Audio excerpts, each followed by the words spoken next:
Done is, just you can see it, in case you want to see that video again, I've put that into the news section there. Okay, so first, before we kind of get into it, COP26, I think it seems to be that finally governments are starting to talk a little bit more about we need to do something about climate change. What organisation are we dealing with, or have we looked at this year, that is interested in climate change and is trying to force Ireland to change some of our practices? The EU. So as part of the EU, they are negotiating at COP26, and they will tell Ireland what we will have to do as part of the overall deal. Now, let's just look, before we look at sustainability, because sustainability is something that's come up across a number of times through the junior cert as a whole topic on its own. It features on a number of different subjects. Those you do in geography, I would imagine it's probably something you've talked about in geography. So before we talk about sustainability in farming, what are the problems with production of pineapples? So question 2. What did we see? They use a lot of pesticides. So they're using a lot of pesticides. And what's the result of using lots of pesticides then? Sorry? So if you put, obviously from geography, if you spray pesticides on a plant and some of that liquid ends up in the soil, well then it'll end up in the rivers. And we saw the picture of the farmer, he's saying, oh, this area used to be herons or something he talked about. And now the drainage ditches that comes from the farms, those drainage ditches have all been polluted, so the animals aren't going there. What else? So they're cutting down forests. What's the problem with cutting down forests? The big thing they talked about in COP26. They want to stop deforestation. What's wrong with deforestation? Sorry? So first of all, the animals aren't there. And one big thing, for example, in terms of animals in Ireland, they reckon our bee population is under attack. So the number of bees in Ireland is falling. Why is that so important? Because they pollinate other plants. So that's one big issue. Back to deforestation. So it's attacking some of the habitats. Less trees. So less trees, that means, and trees are a carbon store. And the third thing? Conditions for workers. Okay, well, no, I'm just talking about the deforestation for 1 second. The big problem is if you cut down loads of trees and you have loads of rain, what happens is the soil is going to be washed away with the rain. So it means that you're going to lose the soil, and it causes kind of flooding downstream because you end up with lots of sediment going into the rivers. But certainly if you cut down trees, you will eventually, especially if it's in a mountainous area, you will eventually find that you'll lose loads of soil. So that's not good. Okay. The other problem, Tyga said, is workers are going to be badly treated. Workers are forced to work with dangerous chemicals and they're not given kind of proper protection. So all of that is never going to be good for the workers. What about the people who live in the area? So the government has to do what for them? Okay. So surely if that happened in Ireland, if something happened to cause the water to be dirty, what's the name of the organisation that will go and investigate it here? If the water in Finglas or the water in a small town was contaminated, like what could possibly cause that water to be contaminated in Ireland? So if farmers allow their slurry pits, so remember this is where they store all of the manure from the animals so they can use it as fertilizer. If there's a leak in that pit and it ends up in the water table, well then obviously the water is not drinkable. The other thing that's happened, and it's going to happen more and more in the years to come, is flooding. If we have a huge amount of rain in an area during the winter, and we have flooding, if the sewage plant is flooded, that means that the stuff that is sitting in the sewage plant will end up in the water table. Whoever is responsible for that, the government is going to go and investigate them. Now in Ireland we have the organisation called the Environmental Protection Agency. Anything that happens that affects the environment, they're the ones who investigate it, and they can go and issue fines. They can force companies to close down. They can force companies to spend money on improving their practices. So That exists there. It doesn't exist in a small country like Costa Rica. Okay. Why? Okay, so, in terms of the poor social responsibility, what are they doing that shows a lack of care for the stakeholders? What do we see? So, this is question 3 now. Politicians couldn't decide on how to anyway. So, and why might politicians not turn around like in Ireland and say, "Hold on a second, you're polluting. Go do something about it." Because it's a huge business. It's really big business, so it's a massive amount of money for the economy. And Costa Rica, so you understand, Costa Rica, 50% of Costa Rica is forest. And I saw there recently a nature program. They have, where most other countries are cutting down forest, Costa Rica is actually increasing the amount of forest in Costa Rica. And it's tropical jungle, and they've actually turned it into business for them because of tourism. It's meant to be, from a nature point of view, if you're a nature lover and you want to go on a holiday, Costa Rica is meant to be the country in the world to go visit. So they've actually turned it into something positive. But despite that, if there's big business talking about we're going to make money and export, so that means Costa Rica will be able to earn foreign currency, we'll export loads of pineapples, that sometimes that power of the American dollar, the power of exports, is something that they find very hard to resist. Okay? And question 5. What's the future of the farm? What's going to happen to that farm? They might actually regulate it. Oh, not that far. There might be regulations put in eventually if politicians, as Nathan said, if politicians, decide we need to do something better. But what's going to happen to that farm that he talked about in the video? What will happen to, if you use pesticides that much, what will eventually happen? The land will become unusable. So I presume you understand that if you're a farmer in Ireland today and you've got 4 fields, you'll rotate the crop you have in your fields. If you keep on putting potatoes in one field, gradually you're going to take all the nutrients out of the soil and you'll end up producing less and less and less potatoes. Okay? Now, they're being even more aggressive. They're not just using the same crop, but they're now using pesticides to force the plants to be all the same size, force the plants to be larger. This is why, for example, I think the idea of organic food or free-range food, if you ever have a chicken, what's the difference between a free-range chicken and an ordinary chicken? If you see it in the supermarket, the colour of it. What colour is a free-range chicken? What's the colour difference? Yellow. It's actually more yellow. And one big thing they talk about is corn-fed chicken. So they're fed on, stuff that's maybe better for them than just, leftover food. So the stuff actually tastes better. So the pineapples from this place, they're probably full of water, probably very large, but they maybe don't have the same level of taste. So from a consumer's point of view, it may not be fantastic. But what's going to happen to the fields eventually? What will the company who owns the farm do? They're eventually going to realize the soil isn't productive because we've got too much pesticides. We've been growing the same crop there for years and years. So eventually the farm is going to close down. So what will the company, and the company who owns it, like the biggest producer is, I think, Dole. They're the largest producer of pineapples in the world. Del Monte is another company. They're just going to sell up in Costa Rica and move somewhere else. Will the land ever be able to be used again for farming?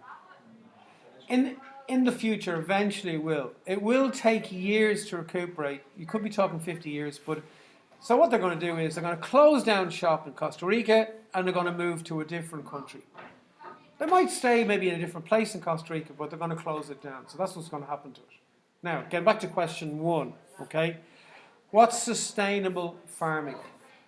Or not, let's just move beyond even farming, but we use farming as an example for industries and communities.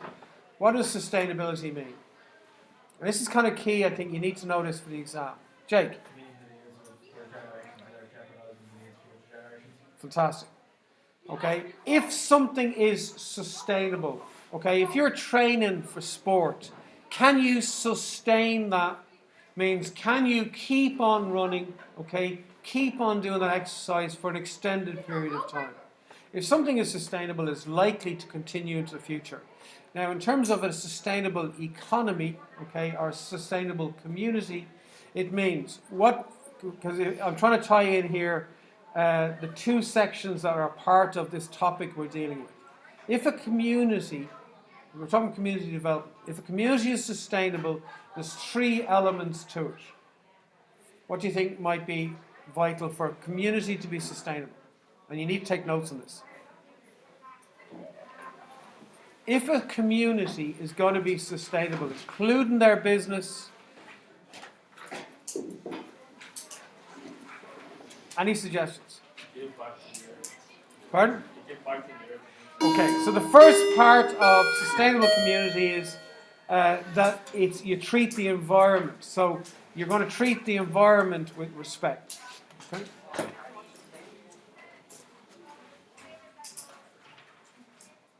So if this community that I'm talking about is a farming area, so we're looking at Costa Rica, then we'll think about Ballymun. But if we allow pollution to happen, then that means that you won't be able to have that farm continue to operate. You won't be able to have factories built in that area. You won't have lots of people living in the area. If there's loads of cancers, because that's what's affecting the local community, loads of cancers have been caused. Well, if that's the case, certainly it's going to cause health issues, but people are going to end up moving away from that area because of the reputation that will develop. So that makes it unsustainable.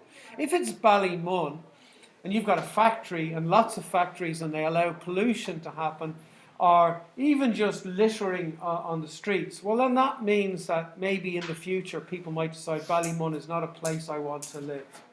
Businesses might decide, well look, if we keep on polluting, it means that it's not going to be a place to set up new factories. That makes it unsustainable. What else? So there's three elements that you need to consider in terms of a community being sustainable. So the second is you have to think of the economy.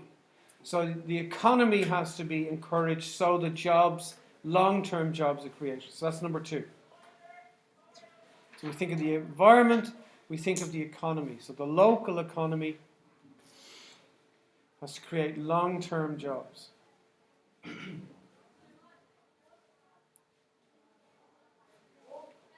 Okay? Yeah. Education do you want for the future generation? Now, the education, if you have the people educated, that means they'll be able to take up those jobs. So I think education and jobs is all connected as part of one. Okay? So in the video we saw examples of jobs being created. Now, would you reckon there were loads of jobs created on those farms? Okay, yeah, there were. The problem is, from the community point of view, they're not hiring people from the community. Why are they hiring the Nicaraguans from across the border? They don't have to pay anything for it. So they're not. Why are the Nicaraguans getting paid so little? They're illegal. Because they're illegal. So the employer is in a really strong position there. They know these people are desperate. So Nicaragua, for example, is one of those countries where the economy is really poor at the moment. So it's one of the few places in the world where piracy exists. So fishermen are starving. So what they've actually started doing is some fishermen gang together and they've actually boarded trawlers and other boats in their waters and stolen stuff because they're so desperate. So the economy is really poor. They're moving to other countries to try and survive, and they're illegal. They don't have visas to work there. Okay. And the other thing about those illegal workers is because they're so desperate, I'll accept low wages. I'm so desperate for a job, and I don't mind if they mistreat me and allow me to work with chemicals.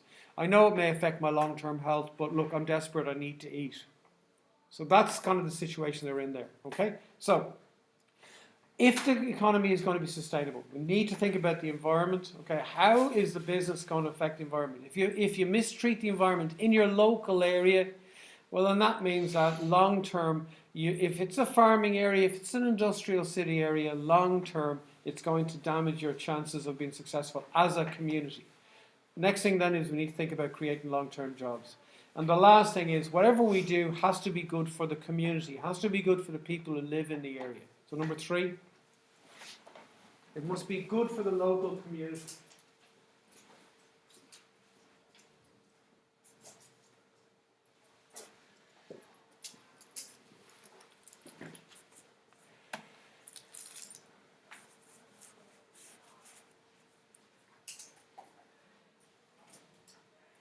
Now, if you followed COP26, they're talking about sustainability, something that appears quite a lot in COP26. I'll come back to that again.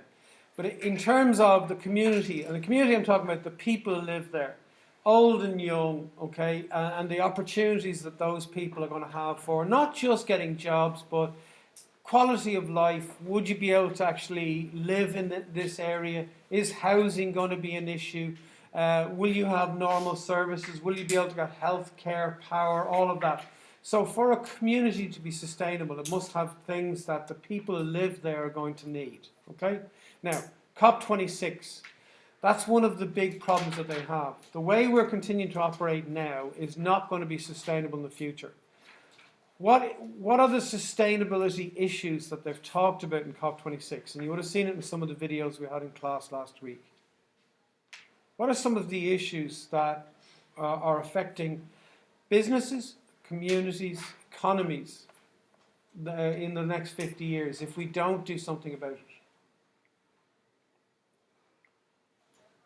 What did we see in the videos last week? Come on. Pollution. Sorry? Pollution, okay? So pollution, if you pollute the waters, and for example the seas and the waters have been polluted particularly heavily with what at the moment? It's not oil.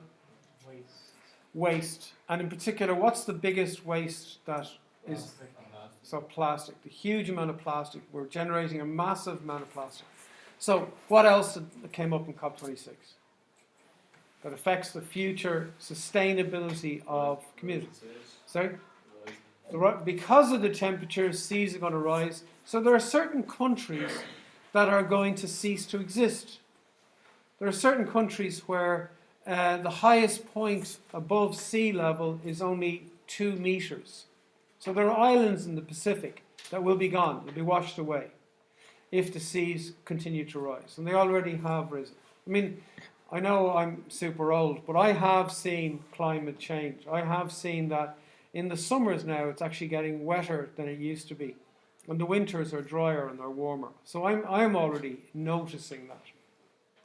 So in terms of sustainability, okay, why is it, back to question 4, why do farms, and you can think about why do economies, why do they not try to be sustainable? Expensive. Sorry? Expensive. There's a cost in being sustainable. Anything else? It's less productive. You're going to end up, remember economies of scale, you're going to end up producing less products if you do it in a sustainable way. What would be a good way of being a sustainable pineapple farm? Not using pesticides. So if we don't use pesticides, what does that mean for the pineapples? Those of you who might be interested in gardening. If you don't use pesticides, what does it mean? A lot of them are going to waste. So some of them might... Insects get at them. So insects might get at them and actually damage them. Do you remember the guy at the very end went into the jungle? So that was an area that was basically virgin kind of jungle, virgin forest. Do you reckon pineapples could grow there? Yeah. They could. Would you be able to grow pineapples in the middle of the jungle like that?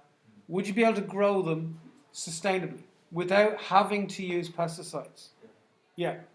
Because if you've got an ecosystem where pineapples are in an area where there's lots of other different types of plants, well, the insects that might have normally attracted pineapples, if they are the only plant in a field, if they are one of many, many plants in the jungle, the insects will attack the things that insects normally would attack, and they won't attack the pineapples. So you'll end up producing more pineapples. What's the problem with producing pineapples in the jungle? It's hard to get on. The problem is getting the products in and getting the products out.